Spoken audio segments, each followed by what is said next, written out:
अवधूत चिंतन श्री गुरुदेव दत्त श्री स्वामी समर्थ।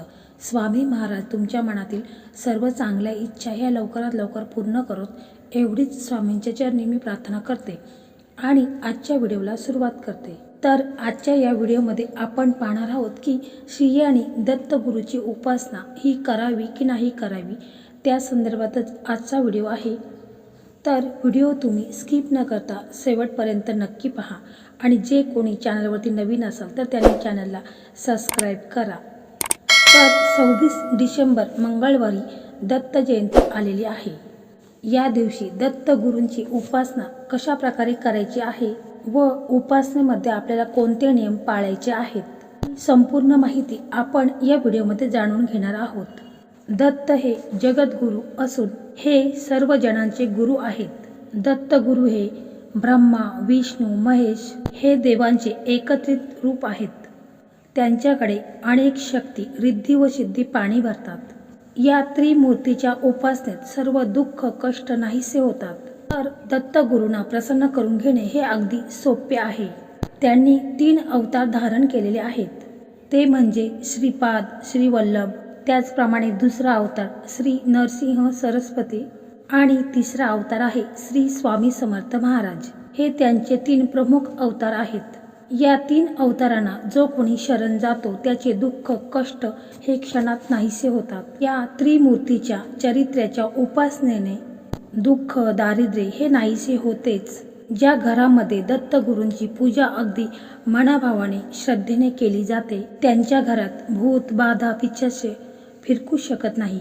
अनेक लोकांना जर भूत, बाधा, पिशाचे झाल्यास त्यांना नरसिंह सरस्वती म्हणजे श्री दत्तगुरू गाणगापूर येथे त्या जातकास घेऊन जाऊन तिथे त्याचा इलाज केला जातो व तिथे गेल्यावर त्यांना चांगला अनुभव येतो। त्या व्यक्तीला भूत, बाधा, पिशाचे झाल्यास त्यातून त्याची सुटका होते। असे हे दत्तगुरू महाराज आपल्याला प्रसन्न झाले तर आपल्या आयुष्याचे सोनं होते।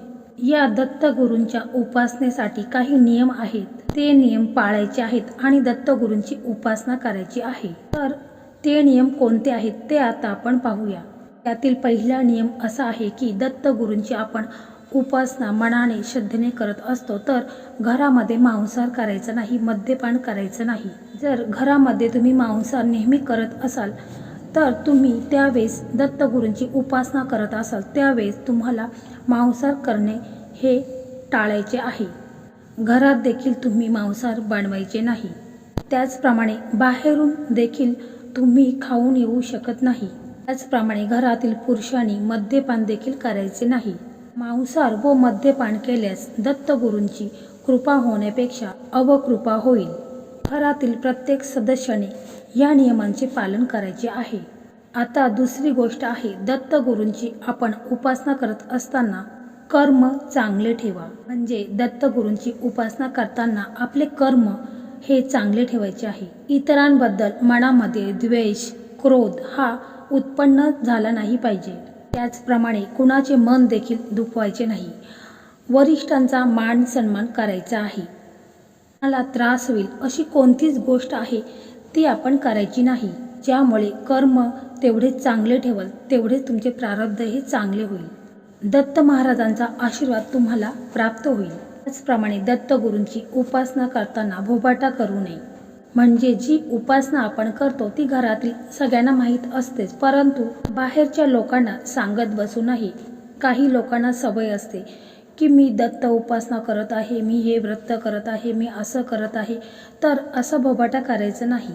त्यामुळे त्या उपासनेचा आपल्याला काहीही फळ प्राप्त होणार नाही। त्याचप्रमाणे दत्तगुरूंची उपासना करतावेळेस मनामध्ये शंका आणू नये। जसं की दत्त महाराजांची उपासना करताना मनामध्ये शंका न आणता दत्तगुरूंची उपासना ही पूर्ण श्रद्धेने, विश्वासाने दत्त महाराजांच्यावर विश्वास ठेवूनच ही उपासना आपण करायची आहे। असं म्हणायचं आहे की जे काही करतील ते दत्त महाराज करतील, असा पूर्ण विश्वास हा आपण दत्त महाराजावरती ठेवायचा आहे। म्हणजे जे काही होईल ते दत्त महाराजांच्या कृपेनेच होईल आणि जे काही होईल ते चांगलेच होईल। मनामध्ये दृढ निश्चय ठेवूनच दत्त महाराजांची उपासना करायची आहे। तर आता पुढचा नियम आहे की मंत्र साधना करायची आहे। ती कशा प्रकारे करायची आहे, तर दत्तगुरूंची उपासना करता वेळेस मंत्र साधना ही नियमित करायची आहे. मंत्र साधना करता वेळेस मनामध्ये आपल्या कोणती इच्छा आहे ती इच्छा व्यक्त करून आपण मंत्र साधना करायची आहे. ती इच्छा पूर्ण झाली की मंत्र साधना ही बंद करायची नाही. दुसरी इच्छा मनात धरूनच मंत्र साधना करायची आहे. तर मंत्र साधना करता वेळेस ठराविक असा वेळ आपण ठेवायला हवा. मंत्र साधना कोणतीही इच्छा व्यक्त करूनच केली पाहिजे असा काही नियम नाही. मनामध्ये काही इच्छा नसताना देखील तुम्ही मंत्र साधना ही करायची आहे. मात्र त्याला असा ठराविक असा वेळ ठेवा. मंत्र साधनेची वेळ तुमची रोजची ठराविक असेल, म्हणजे जसे की तुम्ही रोज संध्याकाळी 5 वाजता करता किंवा सकाळी तुम्ही 8 वाजता करत असाल, परंतु काही कारणास्तव तुम्हाला बाहेर जावं लागलं तर तुम्हाला जमणे शक्य नसेल तर तुम्ही फक्त आपले दोन्ही हात जोडायचे आहेत आणि मनामध्ये मंत्र साधना केली तरी ती दत्तगुरूंच्यापर्यंत ही अवश्य पोहोचेल. जसं की तुम्हाला जिथे वेळ मिळेल तिथे तुम्ही हात जोडून मंत्र साधना ही करायची आहे. परंतु या मंत्र साधनेमध्ये रोजचा नियम हा अवश्य पाळायचा आहे. त्याच्यामध्ये खंड पाडू देऊ नये. हा महत्त्वाचा नियम आहे. याचे पालन अवश्य करायचे आहे. सर्व नियम लक्षात ठेवूनच आपण उपासना करायची आहे. पुढचा महत्त्वाचा मुद्दा म्हणजे स्त्रियांनी उपासना करायची की नाही. तर स्त्रियांनी ही उपासना अवश्य करायची आहे. परंतु जर मासिक धर्म आला तर त्यांनी ते 5 दिवस आहेत त्या 5 दिवसामध्ये पूजा अर्चा करायची नाही. फक्त मनामध्ये मंत्र जाप चालू ठेवला तरी चालेल. तर देवळामध्ये जायचं नाही आणि देवांना शिवायचं नाही. महिलांनी घरामध्ये एका ठिकाणी बसायचं आहे आणि मंत्र साधना ही करायची आहे. दत्त महाराजांची कृपा आशीर्वाद हा तुम्हाला नक्कीच मिळेल. दत्त महाराजांची कृपा म्हणजे साक्षात देवाची कृपा असते. त्यामुळे ही उपासना तुम्ही नक्कीच करायची आहे. आणि तुमच्या मनामध्ये ज्या काही इच्छा असतील, अपेक्षा असतील त्या तुम्ही मनापासून आणि श्रद्धेने दत्त महाराजांचे विश्वास ठेवून त्यांना तुम्ही सांगा. त्या तुमच्या इच्छा आहेत त्या 100% पूर्ण होणारच. तर एवढंच लक्षात ठेवायचं आहे की आपण उपासना करतो तर त्याचा जास्त भोबाटा करायचा नाही. महाराजांची उपासना आहे तर ती आपण दुसऱ्याला सांगू शकतो.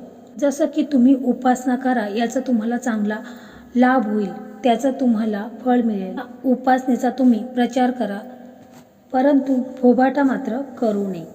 त्याचप्रमाणे उपासना करताना तुम्ही दत्त महाराजांच्यावर पूर्ण श्रद्धा विश्वास ठेवूनच उपासना करायची आहे. त्यांना शरण जायचं आहे आणि जी काही तुमची इच्छा आहे मनामध्ये ती त्यांना बोलायची आहे. तर पहा, काही दिवसामध्ये तुम्हाला याचा अनुभव हा नक्कीच येईल.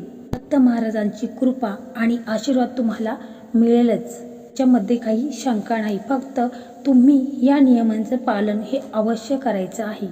तर मित्रांनो, अशा प्रकारे आजचा हा व्हिडिओ होता. तर हा व्हिडिओ तुम्हाला कसा वाटला कमेंटमध्ये श्री गुरुदेव दत्त असे लिहा.